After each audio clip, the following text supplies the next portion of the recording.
Well, just a quick word. People who are listening online, I gather you do have people listening to this after the event. And we just say, may God bless you as well as we gather around God's word. When I was about 5 years old, which is a very long time ago now, my mother entered my brother and I into a fancy dress competition. My brother was dressed in a bath towel with a flannel on his head, holding a bar of soap in one hand and a toothbrush in the other.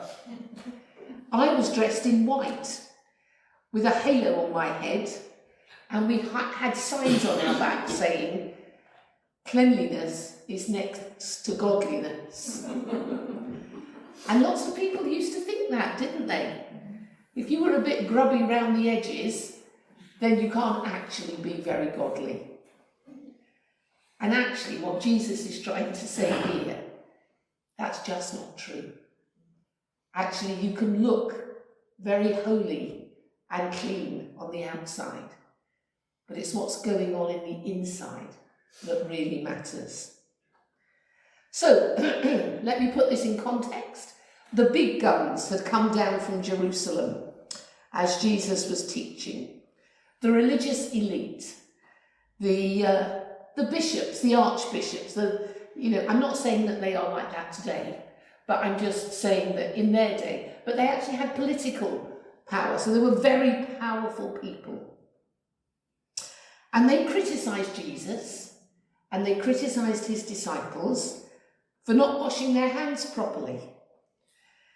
Jesus called them hypocrites. He doesn't hold back, does he, Jesus?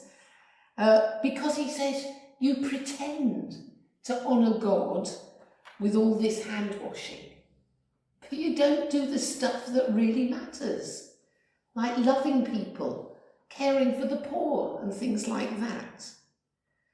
They ignore God's true teaching and pretend to honour God following only human traditions which they have created to make life a bit easier for them. And Jesus says, as you heard in the reading, nothing from the outside can make you unclean. He tells the crowd, and he doesn't hold back again, that they are unclean from within. Their evil thoughts, their sexual immorality, their theft, their murder. My goodness, that was quite a long list that was read so well. Adultery, greed, malice, deceit, and envy, slander.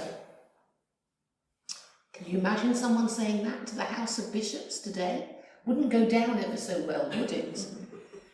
And in a sense, this is, I must apologise for my voice. When I'm speaking, I never have milk in the morning, and I forgot, and I had milk on my cereal. So my voice will loosen up, but at the minute it's kind of trying to fight against the whatever was in the milk that my vocal cords don't like. Anyhow, this is a very timely passage for our culture and our society. There's a lot of focus on being clean on the outside, washing your hands regularly, because there's all those bugs, bacteria and viruses around. We're told we're a complete failure on the cleanliness front because there was this, I'm sure you've seen things like this, a TV programme where they had this special light where they could show up all the bugs and everything. And they asked this well-known person to cook and to do everything, and she cleaned with antibacterial spray, and she cleaned. And still, when the lights came back in, it lit up like Blackpool lights, because actually there were still bugs around. And we have swallowed, lock, stock and barrel, what our culture says, that what makes us unclean is all that out there. But actually Jesus says no, it's what inside us. And that's a bit scary, because that's our responsibility to bring to God and have dealt with.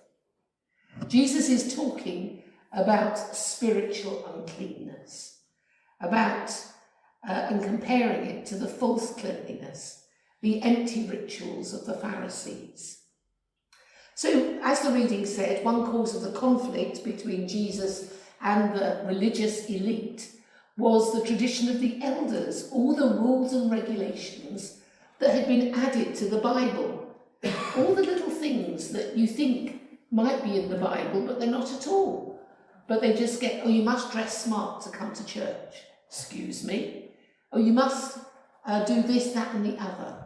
Well, I'm sorry, my Bible doesn't say any of that. But gradually the tradition of the elders had gained significance, and it actually had become more influential than the Bible itself. Cleaning the hands was one of those traditions. They had to wash their hands regularly, and they thought if they did that, they'd be clean before God. It had to be water specially set aside for ceremonial purposes, and they had to do something. I don't know if you're interested in this or not. They had to put their hands up like this and somehow have water doused on it, and they washed them. And then they had to put it down like that and be washed again. Too much information, I know. But to fail to do this was to be unclean in the eyes of God. One rabbi who forgot to do this was excommunicated.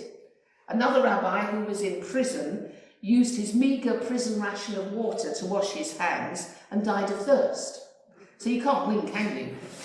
This passage, though, is a chilling picture of what human beings can lay on each other, of what humans can do when religion gets debased and isn't what it should be.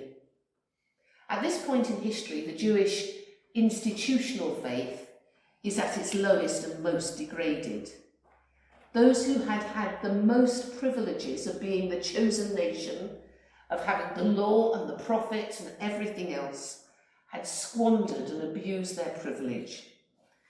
Their faith was reduced to rules and regulations. Not everybody's. There were lots of good guys out there still, but they didn't have power or authority. And these religious guys looked only at externals. They looked so pure on the outside, but inside was pure filth. The Pharisees objected to Jesus because Jesus emphasized true religion was not to do with external ritual, not to do with hundreds of rules and regulations, but was to do with a relationship of love and a response to God in his grace and mercy. So Jesus' big criticism of the Pharisees was that they were blind to true cleanliness. They were blind when Jesus worked miracles, when he taught, the authority of Jesus was ignored. They just thought he was another radical. They had an obsessive panic about externals, looking right, being seen to do the right things. And this had imprisoned the people so that they could not follow the liberating truth of God. Don't we do that sometimes? Don't we pounce on people because they're not dressed how we think they should be for church? I think it's better now than it used to be honest. You used to get pounced on. I've been pounced on for having nail varnish, earrings, all things which are thought not to honour God. We don't look at people's hearts as God does. And that's what God looks at, the heart. We live in a culture where rules are questioned and queried, where little is imposed on the church. But still, we can have that danger of externals mattering too much. I don't know if you ever heard the story about the Christian soldier. On the first night in barracks, he was very brave. And he got down beside his bed and he prayed in front of all the others going to bed. But did you hear the story about the ministers' conference, where they, when on the first night in the dormitory, the brave minister was the one who hopped into bed quickly without kneeling and praying, when everybody else got down very piously on their knees and prayed. And we judge people by things like that, don't we? because they get to, oh, they're not very good, they didn't kneel when they prayed, or they don't do kneeling so much in Baptist churches, but how quickly we judge each other for their externals, the length of the prayer, how they read, how we are dressed, our accent, how many meetings we go to. And sometimes it's easier to follow the crowd than actually be real in our actions and authentic in our behaviour. Anything can become an empty ritual, an external activity. Our prayers, our meetings, our actions of all sorts. The Welsh revival, I don't know if you knew, kind of maybe 150 years ago now, hundreds, thousands of people became Christians, and that's where all the singing came from. But then it just got reduced into hymn singing. And so there are thousands of churches in Wales closed up. You could say the same in England too, so it's not, we're not pointing the finger.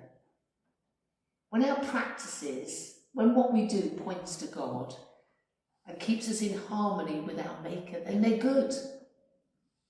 When our traditions actually keep us focusing on God, then that's good. Biblical tradition of baptism, it's great. When someone comes and confesses their faith in baptism, don't we all get warm hearts and feel great? Even that can become an empty ritual. In some churches, everyone at 13 gets baptised. And yes, they have a sort of testimony because they've been told what to say, but it's not a heart testimony. And this is saying we need a heart testimony. The Lord's Supper, we're going to share that together later. Do we really know how much we need to be forgiven? Do we really know how much that bread and wine means to us? We so easily forget. We do it so often that we forget how much it matters. As long as our practices enable people to know God, then we have them in the right perspective. But as soon as they become a distraction, if people say I'm not good enough for communion, then actually we've lost the plot. Communion is for all of us because none of us are good enough. And so there's a danger of hypocrisy for all of us. Jesus is harsh on the Pharisees. He says, such hypocrites, using religion to promote selfishness, pride, greed and power. Actually, Jesus says a lot more worse things in Matthew 23 about the Pharisees. He calls them whitewashed tombs. He says they're full of hypocrisy and wickedness, blind guides who win converts and then make them twice as much a child of the devil as they already are. Well, I don't think I'd be saying that in a sermon, even if I thought it, but that's another matter. The Pharisees claimed to be people who followed God, followed the law, when in fact they loved themselves. They loved their own reputation, their power, their status, and their pride meant they could not really honour God as they should. They were called to shepherd God's flock, but instead they put impossible burdens on the flock, judged them, criticised them. And one of the examples is this funny thing called Korban. So it was a bit of a tax evasion thing, but actually you're avoiding doing what you should do for God rather than for the taxman. And basically there was a rule that, of course, you should honour your parents, the fifth commandment, and you should look after them in their old age when they can't work anymore. And now we have pensions today, but go back to a culture with no pensions, and when elderly parents couldn't work, it was up to the younger members of the family to look after them. And what happened was there was a way of getting out of your responsibility to your parents. You could call something Korban. You could say, oh no, I'm sorry, my savings are all Korban. I've promised them to God. And actually the bizarre fact of Korban was you could use them for yourself, you just couldn't use them to support your parents or other people. Well, how they didn't see the immorality of that and the iniquity of it, I have no idea. So the money could still be used to support the person who had it, but it was in effect sheltered from being used for God's purposes. Now, you can hardly believe that, but that's what they managed to do, managed to protect it. So rather than caring for their parents, they just enjoyed all their wealth themselves. I just wonder whether anybody would ever call us hypocrites. Do we ever give cause for such comments? I'm sure through our lives at some point, somebody said, well, you're hypocrites for some reason or other. We claim to love and then we ignore people around us. We maybe exaggerate God's work a bit. You know, God doesn't need his work exaggerating. His work is good enough. The word hypocrite means to play a part, to be an actor, to act out being a Christian rather than it all coming from a heart that loves God. It means to lead a double life. It means to come and worship God on a Sunday and actually to be proud and mean and nasty during the week. Oh, Jesus knows our struggles. None of us are perfect. We all get it wrong. We all confessed our sins at the beginning of the service. I knew what was coming, you see. But actually God forgives us. It's have we got the humility to acknowledge that we don't get everything right? Have we got the humility to accept that God's way is best and we do get it wrong? So true cleanliness comes from the heart, from the spirit, from the soul. We don't have words for it these days. For them, they thought the heart was the seat of all the emotions and the spiritual things. Today, we might say it comes from the soul, but it comes from inside us, doesn't it? From our emotions. These people honour me with their lips, but their hearts are far from me, is Jesus' complaint.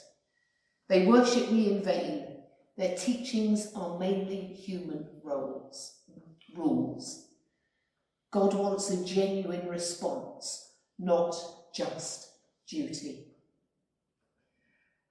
So suppose my husband asks me, must he kiss me goodnight? My answer is, you must, but not that kind of must. Yes, worship is a must, but it's not that kind of a must. It's not the kind that says, I don't want to, but I must if I will. That's not good enough in kissing, and it's not good enough in worship. There is no value in a kiss or an act of worship that doesn't come from the heart. So what's the state of our hearts today towards God? Are you here because you have to be? Are you here because you always come? Now, you may answer both those questions with a yes, and that's okay. As long as your answer to the third question is, are you here because you really want to respond to God? You're tired, you're worried, your mind keeps wandering, but deep down, there is a desire to know God, to serve him, to love him, and to respond to his voice. You see, what comes out of us is what poisons us. Remember, food, as for us, was a big deal for the Jews. And they thought, therefore, that all the food laws and kosher were really important. Jesus is saying our faith is not a matter of regulations, it's a matter of the heart. What defiles a person is not what goes in. It's not what actually, it's not all those external, you can blame all those external forces, and yes, they do have an impact on us, and they do actually, they can be very unhelpful. But the truth is, things go wrong when they start with a wrong or evil plan or design. Turns to wrong or evil thoughts and plans which lead to destructive and evil actions. And then he lists that horrendous list of sins that we might do. Do you know, he's saying this to an ordinary crowd. Yes, the religious elite are there, but so are a lot of the ordinary people. Jesus is realistic. He knows that actually we're proud, we're greedy, we're selfish, we hate people. He knows that goes on, but he doesn't pretend that that's there. And so he just asks us to be honest and genuine and real. It's no good coming to church every Sunday looking very respectable and thoroughly godly if inside we have thoughts and plans that we're not dealing with. Jesus accused the Pharisees of hypocrisy, one whose life is a piece of acting with no sincerity behind it. It's possible for all of us to be a bit hypocritical. I'm capable of it.